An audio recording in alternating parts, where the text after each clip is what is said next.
Le Saint-Esprit, c'est une personne. Le Saint-Esprit, c'est la personne de la dimension de Dieu qui est en charge, c'est l'Esprit de Dieu. C'est celui qui est en charge des opérations. C'est-à-dire lorsqu'il faut manifester des œuvres de Dieu, la parole de Dieu, la gloire de Dieu. Lorsqu'il faut passer de l'invisible à la manifestation de quelque chose qui vient de Dieu, c'est lui qui est en œuvre, qui est en action. Mais c'est une personne. Et c'est la personne la plus méprisée, la plus méconnue, la plus banalisée, la plus sous-estimée.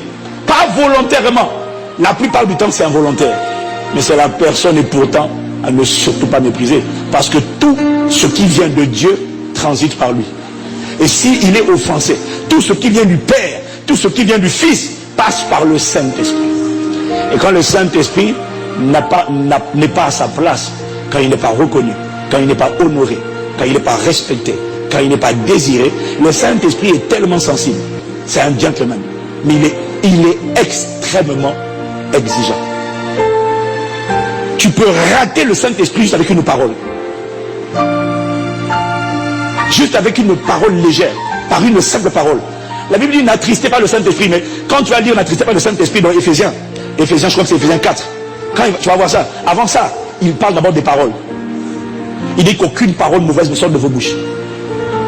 Juste avant ça. Et puis après, le verset suivant, c'est dit n'attristez pas le Saint-Esprit. Attention, on peut attrister, c'est-à-dire que dès que tu dis ça, il se met de côté. Il dit tu penses que je suis un copain. Je suis là pour t'aider. On m'appelle Parakletos. Allô, Parakletos. Je suis l'aide. Je suis celui dont tu as besoin. Sans moi, tu ne peux rien faire. Mais on peut l'offenser. C'est pour ça que tu dois faire attention à tes paroles. Je connais des gens qui avaient des visions, qui avaient des songes, qui avaient des yeux ouverts. Le jour, simplement blaguant, tu dis, oh, j'en ai un peu marre d'avoir toujours des visions comme ça. C'est fini. Chou, tu as fermé les yeux. Il dit, tu ne vois plus rien. Moi, je m'appelle une fois, j'ai juste fait une plaisanterie. Ah, Seigneur, vraiment, quand tu me saisis là, parce que quand il me saisit, des fois, c'est une telle électricité, c'est un feu qui me pénètre, et puis des fois, les larmes sortent.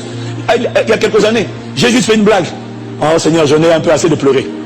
Dès que j'ai dit ça, j'ai senti que je l'ai vexé. Et je peux te garantir que je n'ai plus ressenti cette présence-là, cette manifestation de lui-là, pendant plusieurs mois. J'ai dit, Seigneur, je demande pardon. Non, on ne plaisante pas. Le Saint-Esprit. On ne plaisante pas avec lui. Fais attention à ta bouche. Je t'en supplie. Fais attention à lui. Il est extraordinairement magnifique. Le titre de mon message, c'est le Saint-Esprit a été donné pour beaucoup plus que le parler en langue. Et ça, tu vas comprendre aujourd'hui. Il a été donné beaucoup plus que pour le parler en langue. Quelqu'un me dit Amen. Le problème, c'est pas que tu ne l'as pas reçu. Le problème pour beaucoup d'entre nous, tu l'as reçu, mais tu vas voir tout à l'heure, tu n'es pas allé plus loin. Mais c'est là quand il vient, il te rend méconnaissable. C'est-à-dire que les gens te connaissent, mais en même temps ils ne te connaissent pas. Ils disent, mais c'est bizarre, je le connais, on a fait l'école ensemble. C'est-à-dire que c'est là qu'il commence à dire, mais attends, n'est-ce pas l'enfant de Marie, Joseph? On le connaît. Mais d'où lui viennent ces paroles? D'où lui vient cette autorité? D'où lui vient cette puissance? Comment il parle? Il commande avec autorité des démons, puis les démons lui obéissent. Je le connais, je ne le connais plus. Je le connais, je ne le connais pas. C'est qui ça? C'est le Saint-Esprit. Normalement, quand le Saint-Esprit vient, tu as reçu la capacité de dominer ce qui te dominait, d'assujettir ce qui t'assujettissait. Tu n'es plus une victime, tu n'es plus vaincu. Il faut arrêter de dire, ah, non, c'est parce que tu n'es pas allé plus loin. Tu vois, le problème c'est que beaucoup d'entre nous, on a prié pour demander le baptême du Saint-Esprit, mais lorsque le Saint-Esprit est venu, on a commencé à parler en langue, et puis après on s'est assis, et puis on est reparti vaquer à nos occupations, et puis de temps en temps quand ça nous prend, on est là.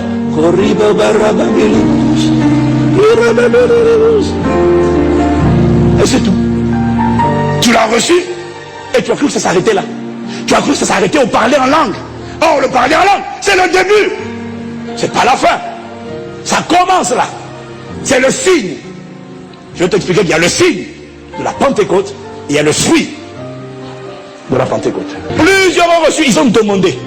Ils ont reçu, et quand ils ont reçu, ils sont arrêtés là, alors que Jésus a dit d'aller plus loin que ça. Luc chapitre 11, versets 9 à 13. Jésus dit, et moi je vous dis, Demandez et l'on vous donnera. Cherchez et vous trouverez. Frappez et on vous ouvrira. Car quiconque demande reçoit, celui qui cherche trouve, et l'on ouvre à celui qui frappe. Quel est parmi vous le père qui donnera une pierre à son fils s'il lui demande du pain? Hein? Même les sorciers ne font pas ça. Et s'il lui demande un poisson, lui donnera-t-il un serpent au lieu d'un poisson? Ah, mon gars, si tu donnes un serpent à ton fils, vraiment là. Verset 12. Ou s'il demande un œuf, qui lui donnera un scorpion? Si donc, méchants comme vous l'êtes, vous avez donné de bonnes choses à vos enfants, à combien plus fort présent votre Père Céleste saura-t-il donner le Saint-Esprit à ceux qui le lui demandent? Le problème, c'est que plusieurs ont demandé, et ils ont reçu le Saint-Esprit, et ils se sont arrêtés là.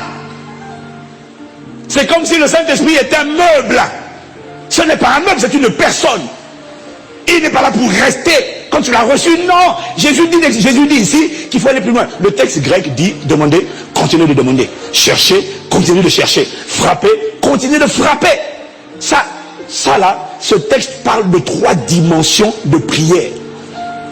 Il y a la dimension où on demande et on reçoit. Il y a la dimension où on cherche jusqu'à trouver. Et puis il y a la dimension où il faut frapper jusqu'à ce que les portes s'ouvrent. Ce sont 3 dimensions de prière. Le Saint-Esprit est venu. Maintenant, qu'est-ce qu'on fait? Jésus dit, ne t'arrête pas là. Ne t'arrête pas à prier en langue. Maintenant, qu'est-ce que tu dois faire? Maintenant, tu dois rentrer dans la dimension où tu lui demandes. Pardon, tu le cherches, pardon, plutôt. Tu as demandé, il est venu. Maintenant, il faut chercher. Chercher quoi? Chercher des réponses. Chercher des clés. Celui qui cherche, c'est quelqu'un qui pose des questions. Il y a 2 fois dans le Nouveau Testament là où Jésus dit de chercher. Il n'y en a que 2. Va chercher, il n'y en a pas d'autres. Là, il dit chercher. Et l'autre fois où il dit chercher, c'est dans Matthieu 6, verset 33. Cherchez premièrement d'abord le royaume et la justice de Dieu. Tout le reste vous sera donné par-dessus tout. Pourquoi il dit de chercher le royaume? Parce qu'il sait que, en fait, il vient chercher pour les gens qui se posent des questions. De quoi serais-je vêtu? Qu'est-ce que je vais manger? Comment je vais faire tel projet? Comment je vais réaliser? Comment je vais atteindre cet objectif-là? Comment? Seigneur, qu'est-ce qui va se passer pour mon mariage?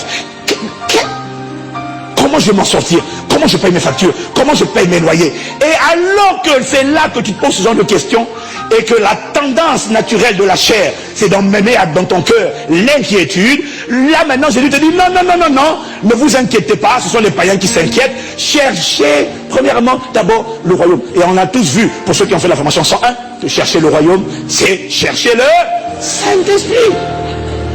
Il est là maintenant, pose-lui des questions, cherche-le, demande-lui, Seigneur, qu'est-ce que tu dis? D'abord, quelle est ta volonté? Cherche-le pour connaître sa volonté. Seigneur, qu'est-ce que tu dis? Qu'est-ce que tu dis pour mon foyer? Qu'est-ce que tu dis pour mes enfants? Qu'est-ce que tu dis pour le travail? Qu'est-ce que tu dis pour mon ministère à l'église? Qu'est-ce que tu dis pour ma destinée? Seigneur, quelle est ta volonté? Seigneur, révèle-moi ta volonté. Qu'est-ce que tu dis? Ça veut dire, qu'est-ce qu'il y a dans ton cœur?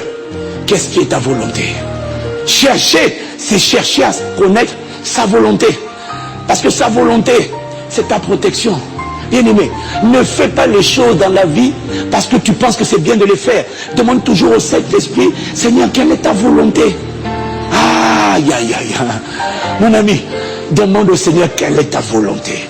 Ne suppose jamais. Demande, c'est quoi ta volonté? Moi-même, j'ai expérimenté ça. J'ai découvert que ce n'est pas parce que tu peux faire quelque chose que tu dois faire cette chose. Tu dois lui demander, Seigneur, est-ce que c'est ta volonté que je fasse cette chose-là? Et si c'est ta volonté, comment veux-tu qu'elle soit faite? Demande-lui quelle est ta volonté. L'an dernier, je voulais changer ma voiture. Parce que moi, je suis grand de taille et ma voiture est basse. Et j'avais les moyens de changer ma voiture. Et je voulais changer. Donc. Et j'ai posé la question au Seigneur. Est-ce que c'est ta volonté? Tu as l'argent, hein? Même pour voyager. Tu as l'argent pour voyager. Il m'a dit de te dire, ne voyage pas parce que tu penses que c'est une bonne idée. Non, demande-lui, est-ce que c'est ta volonté que je voyage? Mon ami, ne plaisante pas. Parce que si tu n'es pas dans sa volonté, si tu n'es pas en train de faire sa volonté, tu es en train d'aller tout seul. Dieu ne veille pas sur ce que toi tu dis pour le faire. Dieu veille sur sa parole. C'est quand tu marches sur sa parole. C'est quand tu agis dans le cadre de sa volonté que tu es protégé. Sans sa volonté, tu es exposé. J'ai appris ça. L'une de mes plus grandes prières tous les jours, c'est je demande uniquement ta volonté. Ta volonté. C'est quoi ta volonté pour l'église? C'est quoi ta volonté pour nos enfants? C'est quoi ta volonté, Seigneur? Comment tu veux qu'on fasse telle ou telle chose? Quelle est ta volonté? Et là, j'ai demandé juste pour une voiture. Seigneur, est-ce que tu es d'accord? Si c'est ta volonté, je veux bien acheter une voiture. J'ai les moyens, mais je te demande ta volonté. Bon, au début, j'ai pas eu de réponse, mais je sentais, parce que tu sais, des fois, il ne parle pas. Des fois, c'est juste un feu rouge.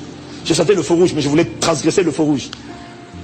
Et donc, je balade, donc je prie. C'est ta volonté, vraiment. Bon, comme tu ne réponds pas, je considère ton silence un silence approbatoire, j'avance. Alors, moi, je passe la commande, je vois le banc de commande et tout ça. Mais j'avoue que je n'ai pas là avec ma femme, je n'étais pas convaincu. Si je peux, Seigneur, vraiment, toutefois, pas ma volonté, mais ta volonté. Et donc, je prie, je n'ai pas la paix. Alors, bref, le temps passe, je passe le banc de commande, et puis, à un moment donné, j'annule le banc de commande. Je dis non, j'ai dit laissez tomber, j'annule la commande. Et quand j'ai annulé la commande, le Saint-Esprit m'a parlé. Quand je dis il m'a parlé, c'est qu'il m'a parlé. Il m'a dit, ta voiture, tu as déjà eu un accident? Je dis non. On t'a déjà écorché la voiture? Je dis non. On t'a cogné? Je dis non. Tu crois que c'est le hasard? Je dis non. Il m'a dit, tu aurais pris ta voiture sans ma volonté. Il n'y aurait pas eu ma protection. Tu aurais découvert ce que c'est de faire une chose sans moi. Tu vas au supermarché, tu sors, peut-être que quelqu'un a vécu ça, hein? Tu es content de ta voiture, tu arrives, on a passé une pointe. Surtout le long de la voiture, quelqu'un s'est amusé à dessiner toute ta voiture. Toute la carrosserie est bousillée. Oh! Et là maintenant tu dois mener à l'assurance. Et maintenant tu perds des bonus. Tu vas vers des malus. Et tu sais pas, tu es allé quelque part, tu arrives, tu reviens, quelqu'un connaît ta voiture. Boum! Oh! Il m'a dit, c'est ce qui te sera arrivé. Tu dis, Seigneur, juste pour une voiture.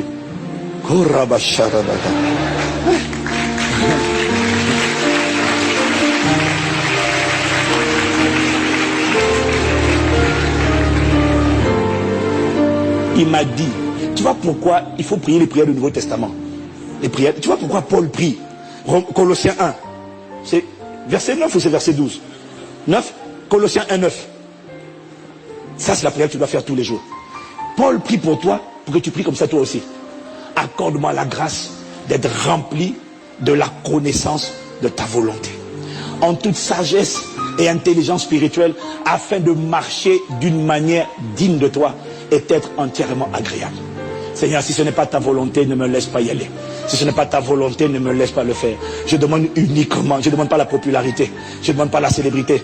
Nous demandons ta volonté. Ne nous laisse pas aller sans toi, ne nous laisse pas faire sans toi. Accorde-nous la grâce de discerner, d'être rempli de la connaissance, d'être rempli de la connaissance de ta volonté. Ah, ne nous laisse pas ignorer ta volonté, nous t'implorons. Bien-aimé, tu dois supplier, chercher sa volonté avant de faire.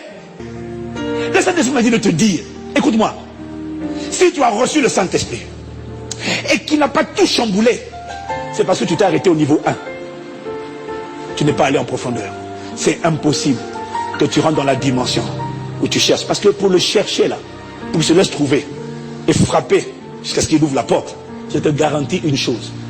Il va falloir que tu le remettes, tu acceptes qu'il prenne sa place.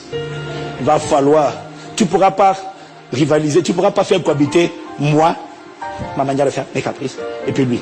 Il y en a un qui doit diminuer, qui doit mourir, l'autre doit vivre. Tu ne peux pas vivre toi et demander à Christ de vivre. C'est pas possible. Non, écoute-moi. C'est impossible que tu donnes le pouvoir au Saint-Esprit et qu'il ne transforme pas tout sur son passage dans ta vie. Que cette expérience soit ton quotidien et qu'elle soit ton expérience au nom de Jésus.